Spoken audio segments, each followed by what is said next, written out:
এক দাগের প্রথম প্রশ্নটাতে বলেছে কোনো মূলধন 10 বছরের দ্বিগুণ হলে বার্ষিক সরল সুদের হার কত। দেখো, মূলধন দ্বিগুণ মানে হচ্ছে সুদ আর আসলটা সমান হওয়া। সেক্ষেত্রে আমরা লিখতে পারি যদি মূলধন পি হয় তাহলে P into 10 × R/100 equals to P.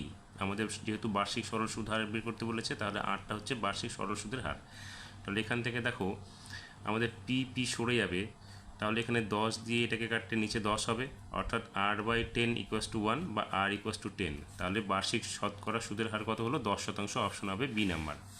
2 নম্বরে বলেছে যদি P plus Q equals to √13 ও P minus Q equals to √5 হয় তবে পি কিউ এর মান কত। পি কিউটাকে দেখো মান বের করতে বলেছে, আমরা পি কিউকে যদি আমরা এ বি ধরে নিই তাহলে এ বির সূত্র কি a plus B by 2 whole square minus A minus B by 2 whole square.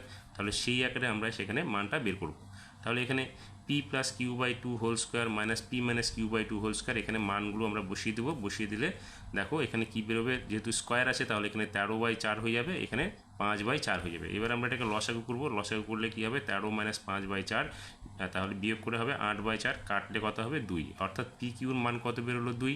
Option আমরা পেয়ে যাব এ নাম্বারে। 3 নম্বরে বলেছে এ বি ও সিডি দুটি সমান্তরাল জ্যায়ের প্রত্যেকটির দৈর্ঘ্য 16 সেমি, বৃত্তের ব্যাসার্ধের দৈর্ঘ্য 10 সেমি হলে জ্যা দুটির মধ্যে দূরত্ব কত হবে। দেখো এখানে এ বি এবং সিডি এরা হচ্ছে পরস্পর সমান্তরাল এবং এ প্রত্যেকটা দৈর্ঘ্য হচ্ছে 16 সেমি করে। আর এখানে ব্যাসার্ধের দৈর্ঘ্য 10 সেমি বলেছে, তাহলে এখানে কেন্দ্র থেকে যদি আমরা জ্যা দুটির উপর লম্ব অঙ্কন করি তাহলে এখানে জ্যা দুটিকে একদম অর্ধেকভাবে ছেদ করবে। তাহলে এখানে দেখো আমরা ও সি এখানে এফ যদি ধরে নিই তাহলে সি এফটা কত হবে? সি এফটা হবে এখানে 16 অর্ধেক অর্থাৎ 8 হবে। আর এখানে ও সিটা হবে ব্যাসার্ধ, আর আমাদের বের করতে হবে ও এফটা। তাহলে ও এফটা কী হবে? এটা একটা সমকোণী ত্রিভুজ, যেহেতু এখান থেকে লম্ব অঙ্কন করা হয়েছে তাহলে অতিভুজ হচ্ছে ও সিটা। তাহলে আমরা কি করব? ও এফ ইকুয়ালস টু কী হবে? ও সি স্কোয়ার √ও C square minus C F square. এবার আমরা কী করব? মানগুলো বসিয়ে দেবো। মানগুলো বসিয়ে কী হবে? √, এখানে 10-এর স্কোয়ার 100 হবে, এখানে 8-এর স্কোয়ার 64 হবে, বিয়োগ করলে √36 হবে, অর্থাৎ 6 বেরোবে। তাহলে এখান থেকে ও এফ এর দূরত্ব যদি 6 হয় তাহলে ও ইর দূরত্বও 6 হবে, কারণ সমান্তরাল বলেছে জ্যা দুটি, তাহলে দূরত্ব তাদের সমান হবে। সেক্ষেত্রে জ্যা দুটির দূরত্ব হবে 6 আর 6 12, অর্থাৎ 2 × 6 ইকুয়ালস টু 12 সেমি। অপশন হবে আমাদের এ নাম্বারে। 4 নম্বর প্রশ্নটাতে বলেছে 10 alpha plus cot alpha equals to 2 হলে 10⁻17 আলফা প্লাস কট 17 আলফা এর মান কত। দেখো এখানে আমাদের 10⁻17 আলফা কট 17 আলফার মান বের করতে বলেছে। তাহলে আমরা 10⁻1 আলফা এবং কট আলফার মান আমরা আগে বের করে নেব। তাহলে এখানে আমরা প্রথমে এই অংশটুকু নিয়ে নিচ্ছি 10 alpha plus cot alpha equals to 2। সেখান থেকে আমরা কটটাকে চেঞ্জ করে দিচ্ছি, তাহলে কী হবে? 1/10 আলফা হয়ে যাবে। এবার এটাকে লসাগু করলে কী হবে? 10 square alpha plus 1/10 alpha equals to 2 হয়ে যাবে। এবার আমরা কী করবো? এটাকে কোনাকুনি গুণ করে দেবো, তাহলে কী হবে? 10 square alpha plus 1 equals to 210 alpha হয়ে যাবে। এবার এই যে 210 আলফাটা আমরা বাদিকে নিয়ে চলে আসবো, তাহলে কী হবে? 10 স্কোয়ার আলফা, এটা প্লাস ছিল দিকে এসে মাইনাস 10, এখানে হয়ে যাবে 210 আলফা প্লাস 1 ইকুয়ালস টু 0। দেখো এই অংশের একটা ফর্মুলা পড়বে, সেটা হচ্ছে কি A square minus 2ab plus B square. তাহলে এই অংশটাকে আমরা লিখতে পারি 10 আলফা মাইনাস 1 এর হোল স্কোয়ার ইকুয়ালস টু 0। তাহলে স্কোয়ারটা সরে গেলে শুধু হবে 10 আলফা মাইনাস 1 ইকুয়ালস টু 0 বা 10 আলফা ইকুয়ালস টু 1। এবার 10 আলফা যদি 1 হয় তাহলে কট আলফা 1 হবে, কারণ 10 আলফা ইকুয়ালস টু কী হয়? 1/কট আলফা, অর্থাৎ cot alpha equals to 1/10 alpha. তাহলে সেক্ষেত্রে আমরা এখানে কি 1 পেয়ে যাব মানটা। এবার আমরা তো দুটোর মান বের করে ফেললাম। এখন আমরা কী করবো? 10⁻17 আলফা প্লাস কট 17 আলফার মান আমরা বসিয়ে দেবো, কারণ 10-এর মান 1, কটের মান 1, তাহলে 1-এর পাওয়ার 17 প্লাস কট, এখানে কট যে আছে কটের মানটা 1, তার পাওয়ার 17 করলে 1 + 1 হয়ে যাবে, অর্থাৎ 2 হবে। 5 নম্বরে বলেছে একটি ঘনকের কর্ণের দৈর্ঘ্য এল একক এবং আয়তন ভি একক হলে আমাদের এল এবং ভি এর মানের মধ্যে সম্পর্ক তৈরি করতে হবে। তাহলে দেখো যেহেতু এখানে ঘনকের কর্ণের দৈর্ঘ্য, আমরা ঘনকের বাহুর দৈর্ঘ্য যদি এ একক ধরে নিই তাহলে কর্ণের দৈর্ঘ্য এল সমানের কী হবে? বাহু √3। তাহলে এল এর মান কী হচ্ছে? L√3। তাহলে এর মান কী হবে? L/√3 হবে। আর আয়তন এখানে হচ্ছে ভি একক, আয়তনের সূত্র কী হচ্ছে? ভি সমান আমরা আয়তন যদি বাহু যদি এ হয় তাহলে কী হবে? বাহু কিউব। সেক্ষেত্রে এর মান কী হবে? √v হয়ে যাবে। তাহলে এখানে দেখো আমরা কি করব? এখন এর মান দুটোর থেকে তুলনা করলে কি লিখতে পারি? L/√3 = √v হয়ে যাবে। এবার আমরা কিউব করব, কারণ এখানে এটা তো কিউবে ছিল, এই জায়গাটা যেহেতু কিউবের মান বের করতে হয়েছে সেই জন্য আমরা এখানে কী করবো, উভয় দিক থেকে কিউব করব। তাহলে এখানে কী হবে, L/√3 তার কিউব এবং ভি এখানে যেটা আছে √v তার কিউব। তাহলে এখানে কী হবে, L³/3 × √3 = v হয়ে যাবে, বা L³ কী হবে 3√3 v হয়ে যাবে। এটা অপশান আমাদের হচ্ছে সি নাম্বার। এইটাই হচ্ছে আমাদের এল এবং ভি এর মধ্যে সম্পর্ক। 6 নম্বর কী বলেছে, প্রথম n সংখ্যক স্বাভাবিক সংখ্যার গড় যদি 5n/8 হয় তবে n এর মান কত হবে। তাহলে দেখো এখানে n সংখ্যক স্বাভাবিক সংখ্যার গড় বলছে 5n/8। আমরা কি জানি n সংখ্যক স্বাভাবিক সংখ্যার গড় হচ্ছে n × n+1/2n। এখান থেকে n কেটে গেলে কি থাকবে, n+1/2। তাহলে এটা হচ্ছে আমাদের কি n সংখ্যক স্বাভাবিক সংখ্যার গড়। তাহলে এটা সমান জন্য এই অংশটা হবে।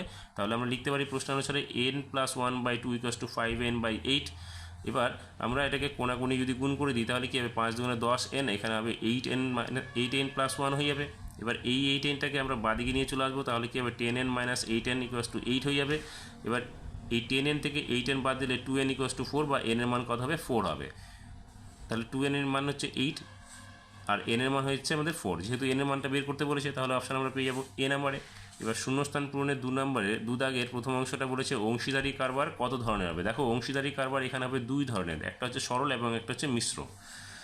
2 নম্বরে বলেছে 7x² - 12x + 18 = 0 সমীকরণের বীজদ্বয়ের সমষ্টি ও গুণফলের অনুপাত কত হবে। তাহলে দেখো বীজদ্বয়ের সমষ্টি যেহেতু বলেছে তাহলে এখানে আমরা লিখব মাইনাস, এখানে x এর সহগ অর্থাৎ b/a।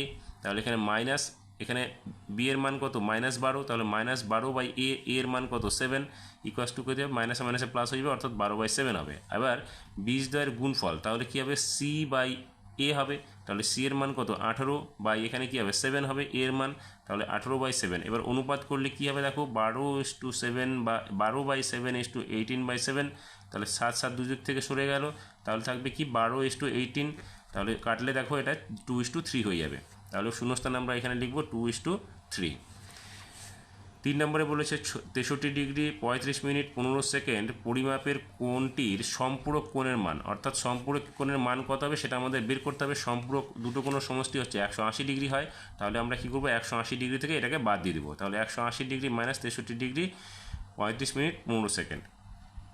এখানে কী করবো আমরা, এবার 180 ডিগ্রিটাকে আমরা মিনিট সেকেন্ডে বের করবো। তাহলে এখানে হবে 179 ডিগ্রি 60 মিনিট মাইনাস যেটা ছিল সেটা হবে। এবার এই 60 মিনিট থেকে আমরা আবার সেকেন্ডে নিয়ে আসবো। তাহলে 179 degree 59 minute 60 second minus 63 degree 35 minute 15 second. এখন বিয়োগ করলে দেখো 60 সেকেন্ড থেকে 15 সেকেন্ড গেলে 45 সেকেন্ড হবে। 59 সেকেন্ড থেকে 35 মিনিট 59 মিনিট থেকে 35 মিনিট চলে গেলে 24 মিনিট হবে। এবং 179 ডিগ্রি থেকে 63 ডিগ্রি বাদ দিলে 116 ডিগ্রি হবে। অর্থাৎ উত্তরটা হবে আমাদের হচ্ছে কি, সম্পর্কের মান 116 ডিগ্রি 24 মিনিট 45 সেকেন্ড। এবার 4 নম্বরে কি বলেছে একটি লম্ববৃত্তাকার শঙ্কুর আয়তন ভি ঘন একক এবং ভূমিতলের ক্ষেত্রফল এ বর্গ একক হলে তাদের উচ্চতা কত হবে। দেখো ব্যাসার্ধ যদি আমরা ধরে নিই আর এবং উচ্চতা ধরে নিই যদি এইচ হয়, তাহলে ভি আয়তনের সূত্র কি 1/3 πr²h, যেহেতু লম্ববৃত্তাকার শঙ্কু এটা। তাহলে এখানে দেখো ভূমিতলের ক্ষেত্রফল কি এ সমান কি πr² হবে ভূমিতলের ক্ষেত্রফল। তাহলে এখানে আমরা ভি = 1/3 πr² এইচ এর জায়গায় দেখো πr² আমরা এখান থেকে চেঞ্জ করে দিতে পারি। তাহলে এখানে কি হবে, ভি = 1/3 ah হবে। তাহলে এইচ এর মানটা কি হবে, এইচ এর মানটা হয়ে যাবে আমাদের এখানে 3v/a হয়ে যাবে। তাহলে এটাই হচ্ছে আমাদের শূন্যস্থানে লিখতে হবে। 5 নম্বরে কি বলেছে, 5 নম্বরে বলেছে একটি বৃত্তস্থ সামান্তরিক একটি কি হবে, একটি বৃত্তস্থ সামান্তরিক সর্বদা একটি আয়তাকার চিত্র হবে। 6 নম্বরে বলেছে যৌগিক গড় মধ্যমা সংখ্যাগুরু মান হলো, এটা শূন্যস্থান হবে কেন্দ্রীয় প্রবণতার একক হবে। এবার সত্য মিথ্যা প্রথমটা রয়েছে চক্রবৃদ্ধি সুদের ক্ষেত্রে আসল অপরিবর্তিত থাকে। চক্রবৃদ্ধি সুদের ক্ষেত্রে আসল অপরিবর্তিত থাকে, এটা ভুল হবে, কারণ প্রতি বছর আসলটা পরিবর্তন হয়ে যাবে, কারণ সুদটা সেখানে এসে জমা হয়ে যাবে, সুদ আসল হয়ে তারপরের বছর আবার ক্যালকুলেশন হয়, সেক্ষেত্রে এই বিবৃতিটা হবে মিথ্যে। 2 নম্বরে বলেছে x³ x² এবং xy³ ক্রমিক সমানুপাতি। দেখো যদি ক্রমিক সমানুপাতি হয়, আমরা যদি ধরে নিই 3টি ক্রমিক সমানুপাতি a b c, তাহলে আমরা লিখতে পারি a:b সমান b:c, সেক্ষেত্রে b² = ac হবে। অর্থাৎ আমরা দেখব যে এই প্রথম পদটা এবং তৃতীয় পদটার গুণফল দ্বিতীয়টার বর্গের সমান হয় কিনা। তাহলে দেখো দ্বিতীয়টার বর্গ সমান প্রথমটা গুণ তৃতীয়টা, তাহলে এখানে এটাকে এক্স স্কোয়ার ওয়াই স্কোয়ারে বর্গ করলে কী হবে এক্স ফোর ওয়াই ফোর, এবং প্রথমটা এবং তৃতীয়টা গুণ করলে কী হবে দেখো এক্স ফোর ওয়াই ফোর। সেক্ষেত্রে আমরা দেখতে পাচ্ছি এটা ক্রমিক সমানুপাতি, অর্থাৎ বিবৃতিটি আমরা পেলাম সত্য।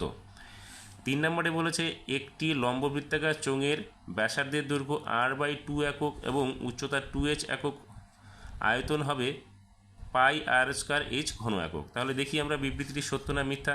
দেখো চোঙের আয়তনের সূত্র কি πr²h, তাহলে এখানে আমরা জানি πr²h, এখানে r এর মান কি বলেছে r/2, তাহলে এখানে পাই ইন্টু r/2 এর স্কোয়ার ইন্টু 2hটা, এখানে 2h রেখে দিলাম। এইচটা যেটা এইচ এর মানটা কি 2h বলেছে উচ্চতাটা, সেই জন্য আমরা এখানে 2h করে দেবো। তাহলে দেখো এখানে পাই ইন্টু r²/4 হবে ইন্টু 2h হবে, তাহলে এখানে 2 দিয়ে এটাকে কাটলে কত হবে 2 হবে। সেক্ষেত্রে আমরা দেখতে পাচ্ছি এখানে কত হবে আমাদের πr²h বাই এখানে হবে 2। তাহলে দেখো এখানে বলছে πr²h, কিন্তু আমরা পেলাম কি πr²h/2, তাহলে বিবৃতিটি হচ্ছে আমাদের কি মিথ্যা। 4 নম্বরে বলেছে একটি বৃত্তের একটি নির্দিষ্ট সরলরেখার সমান্তরাল দুইয়ের অধিক স্পর্শক অঙ্কন করা যায়। দেখো 2-এর অধিক স্পর্শক অঙ্কন করা যাবে না। এখানে যদি আমরা দেখি এটা একটা এ বি ব্যাস, এবার এটা কেন্দ্র হচ্ছে আমাদের এখানে ও, এবার ও কেন্দ্র বৃত্তের এ বি এর সমান্তরাল সরলরেখা যদি আমরা আঁকি সর্বোচ্চ 2টি আমরা স্পর্শক অঙ্কন করতে পারবো এখানে, কিন্তু বলেছে এখানে অধিক বলেছে, কিন্তু না আমরা 2টো স্পর্শক এখানে অঙ্কন করতে পারবো। সেক্ষেত্রে এটা বিবৃতিটি হবে মিথ্যা। তারপরে কি বলেছে 5 নম্বরে বলেছে একটি কোণ থিটা এর জন্য সাইন থিটা = 4/3 হবে। একটি কোণ থিটা এর জন্য দেখো সাইন আমরা এখানে 4/3 মানটা কখন পাবো, দেখো সাইন থিটা = 4/3 আনতে হবে। তাহলে আমরা জানি সাইন স্কোয়ার 60 ক্ষেত্রে আমরা জানি হচ্ছে √3/2 এর হোল স্কোয়ার করা যাবে, অর্থাৎ সাইন 60 মান হচ্ছে √3/2। সেক্ষেত্রে আমরা যদি দেখি সাইন স্কোয়ার 60 তাহলে হবে কি 3/4। সাইন স্কোয়ার 60-র ক্ষেত্রে 3/4 হচ্ছে, কিন্তু এখানে 4/3 সাইন 60-র ক্ষেত্রে হচ্ছে, তাহলে সেক্ষেত্রে বিবৃতিটি আমরা মিথ্যা পাবো, কারণ সাইন 60-র মান হচ্ছে √3/2। আমরা যদি এটা বর্গ করে দিই বা স্কোয়ার করে দিই সেক্ষেত্রে আমরা পাচ্ছি মাত্র 3/4, কখন সাইন স্কোয়ারের ক্ষেত্রে। সেক্ষেত্রে আমরা সাইন থিটা = 4/3 পাচ্ছি না, এক্ষেত্রে আমরা বলবো বিবৃতিটি মিথ্যা।